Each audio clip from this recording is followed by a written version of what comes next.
পয়লা জানুয়ারি 1998 বাংলার রাজনৈতিক ইতিহাসে এক ঐতিহাসিক মাহেন্দ্রক্ষণ।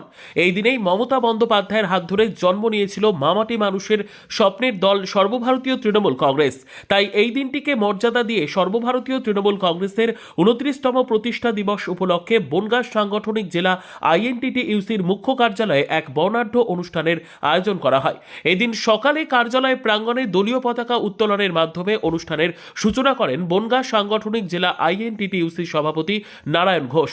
উপস্থিত কর্মীদের উদ্দেশ্যে তিনি বলেন, মমতা বন্দ্যোপাধ্যায়ের স্বপ্নের এই দল মানুষের অধিকার রক্ষার লড়াইয়ে অবিচল।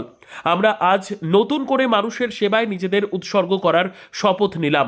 পাশাপাশি এদিন সংগঠনের পতাকা উত্তোলন করেন বনগাঁ সাংগঠনিক জেলা সাধারণ সম্পাদক সমীর ঘোষ চৌধুরী। অনুষ্ঠানে উপস্থিত ছিলেন জেলার অন্যান্য নেতৃত্ব এবং অসংখ্য কর্মীবৃন্দ। পতাকা উত্তোলনের পর আলোচনার মাধ্যমে দিনটি উদযাপন করা হয়। তৃণমূল কর্মীরা ঐক্যবদ্ধ হয়ে মানুষের সেবায় নিয়োজিত থাকার শপথ গ্রহণের মধ্যে দিয়ে অনুষ্ঠানটি এক অনন্য মাত্রা পায়।